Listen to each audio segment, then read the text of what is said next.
জয় যিশু। প্রথম পাঠ শিষ্যচরিত ৩ অধ্যায় ১ থেকে ১০ পদ। যিশুর নামে পিতর এক জন্মখঞ্জকে সুস্থ করে তুললেন। একদিন পিতর ও যোহন বিকেল ৩টের প্রার্থনায় যোগ দিতে যখন মন্দিরে যাচ্ছিলেন, তখন একটি লোককে সেখানে বয়ে আনা হচ্ছিল। জন্ম থেকেই সে ছিল খুড়া এবং মন্দিরে যারা প্রবেশ করত তাদের কাছে ভিক্ষা চাওয়ার জন্যে তাকে প্রতিদিন সুন্দর তোরণ নামে পরিচিত মন্দির দ্বারে বসিয়ে রেখে যাওয়া হতো। পিতর ও যোহন মন্দিরে প্রবেশ করতে যাচ্ছিলেন দেখে তাদের কাছে সে ভিক্ষা চাইল। পিতর ও যোহন তার দিকে ফিরে তাকালেন। পিতর বললেন, আমাদের দিকে চেয়ে দেখো। তাদের কাছে থেকে কিছু পাবার আশায় সে এক দৃষ্টে তাদের দিকে তাকালো। কিন্তু পিতর বললেন, সোনা বা রূপো কিছুই নেই আমার, তবে আমার যা আছে তোমাকে তাই দিচ্ছি। আমি নাজারেতে যীশু খ্রিস্টের নামে বলছি, হেঁটে বেড়াও।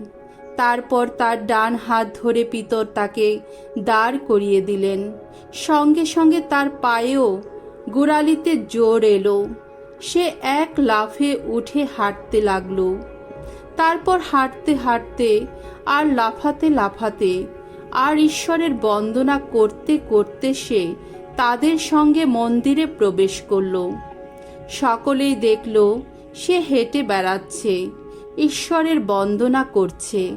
সকলে চিনতেও পারল, এ তো সেই লোক যে মন্দিরের সুন্দর তোরণে বসে ভিক্ষা চাইত। তার এমনটি ঘটেছে দেখে তারা একেবারে স্তম্ভিত, বিস্ময়ে বিমূঢ় হয়ে পড়ল। প্রভুর বাণী। ঈশ্বরকে ধন্যবাদ। সাম সঙ্গীত ১০৫ অধ্যায় ১ থেকে ৪ পদ, ৬ থেকে ৯ পদ। ধো, তোমার ভালোবাসায় প্রভু মর্তলোক উচ্ছ্বলিত। ভগবানের গুণগান করো, স্মরণ করো তার নাম। সকল জাতির মাঝে তোমরা প্রচার করো তার কীর্তি কথা। ভগবানকে শোনাও গান, গাও গাও বন্দনা গীতিকা। বলো শতবার তার অপরূপ কর্ম কাহিনী। তার পূর্ণ নাম নিয়ে গৌরব করো। ভগবানের অন্বেষী যারা, উল্লসিত হোক তাদের অন্তর। ভগবান যিনি, শক্তির আধার যিনি, করো তোমরা তার অন্বেষণ। তার শ্রীমুখে নিরস্তর করো অন্বেষণ।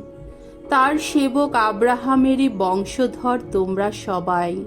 তোমরা তো যাকবেরই সন্তান, স্বয়ং ভগবানের মনোনীত জন। সেই স্বয়ং ভগবান যিনি, তিনি তো আমাদের আপন ঈশ্বর। সারা বিশ্বের সক্রিয় তার ন্যায় বিচার। তিনি তো সর্বদাই মনে রাখেন তার সেই সন্ধির কথা। সহস্র প্রজন্মের উদ্দেশ্যে বিঘোষিত তার সেই অঙ্গীকার। আব্রাহামের সঙ্গে সম্পাদিত তার সেই সন্ধির কথা। ইসাহাকের প্রতি উচ্চারিত তার সেই শপথের কথা। বাণী বন্দনা। জয় মৃত্যুঞ্জয়, জয় তোমারই জয়। এই তো সেদিন ভগবানের বিরচিত দিন। এসো আমরা এই দিনে আনন্দ করি, করি উল্লাস। জয় মৃত্যুঞ্জয়, জয় তোমারই জয়। মঙ্গল সমাচার। লূক রচিত মঙ্গল সমাচার ২৪ অধ্যায় ১৩ থেকে ৩৫ পদ। পুনরুত্থানের দিন বিকালের দিকে এম্মাউস যাত্রী দুজন শিষ্যের কাছে যিশুর দর্শন দেন। যিশু যখন মারা যান তার পরে রবিবার দিন শিষ্যদের মধ্যে দুজন এক সময় যাচ্ছিলেন এম্মাউস নামে একটি গ্রামে। গ্রামটি জেরুসালাম থেকে প্রায় ১২ কিলোমিটার দূরে। যেসব ঘটনা ঘটেছে তা নিয়ে তারা আলোচনা করছিলেন। আলাপ আলোচনা চলছে এমন সময়ে যিশু নিজেই হঠাৎ পেছন থেকে এসে তাদের সঙ্গে পথ চলতে লাগলেন। তবে তাদের চোখ তাকে চিনতে কেমন যেন বাধা পেল। যিশু তাদের বললেন, তোমরা চলতে চলতে নিজেদের মধ্যে কি নিয়ে এত আলোচনা করছো? তারা থমকে দাঁড়ালেন। তাদের মুখটা তখন ম্লান দেখাচ্ছিল। তাদের মধ্যে যার নাম ক্লেওপাস, তিনি উত্তর দিলেন, গত কয়েকদিনে জেরুসালামে কি কি ঘটেছে আপনি কি সেখানে একমাত্র প্রবাসী মানুষ যিনি তা জানেন না? যিশু জিজ্ঞেস করলেন, কি ঘটেছে? তারা বললেন, কেন, নাজারেতের যিশুকে নিয়ে যা কিছু ঘটেছে, কি কাজে কি কথায়, তিনি তো ছিলেন একজন শক্তিশালী প্রবক্তা। ঈশ্বর যেমন এই জাতির সব মানুষও তেমনি তার সাক্ষী। আমাদের প্রধান যাজকেরা ও সমাজ নেতারা তাকেই কিনা মৃত্যুদণ্ডে দণ্ডিত করবার জন্যে শাসনকর্তার হাতে তুলে দিলেন এবং তাকে ক্রুশবিদ্ধ করালেন। আমরা তো আশা করেছিলাম যে তিনি সেই মানুষ যিনি ইসরায়েল জাতিকে মুক্ত করবেন, কিন্তু ওসব তো ঘটলই। আর তাও আবার আজ প্রায় 3টে দিন পার হয়ে গেল। আমাদের কয়েকজন স্ত্রীলোক অবশ্য আমাদের স্তম্ভিত করে দিয়েছে। তারা আজ খুব সকালে সমাধি স্থানে গিয়েছিল, কিন্তু তার মৃতদেহ খুঁজে পায়নি। তারা ফিরে এসে জানিয়েছে যে তারা নাকি স্বর্গদূতদের দর্শন পেয়েছে। সেই স্বর্গদূতেরা বলেছেন তিনি নাকি বেঁচেই আছেন। আমাদের কয়েকজন সঙ্গীও তখন সমাধি স্থানে গিয়েছিল। স্ত্রীলোকেরা যা বলেছিল তারা ঠিক তাই দেখল বটে, কিন্তু যিশুকে তারা দেখতে পায়নি।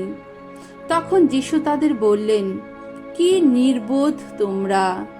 প্রবক্তারা যা কিছু বলে গেছেন তা অন্তর থেকে বিশ্বাস করতে তোমাদের কত দেরি না হচ্ছে? খ্রিস্ট যে এই যন্ত্রণা ভোগ করেই তার আপন মহিমার আসনে অধিষ্ঠিত হবেন, তা কি অবধারিত ছিল না? তখন মসি থেকে শুরু করে যত প্রবক্তার কথা উল্লেখ করে তিনি শাস্ত্রে তার সম্বন্ধে যেখানে যা কিছু বলা হয়েছে তার অর্থ তাদের বুঝিয়ে দিতে লাগলেন। তারা যেখানে যাচ্ছিলেন সেই গ্রামের কাছাকাছি এলে যিশু আরো এগিয়ে যাবার ভান করলেন।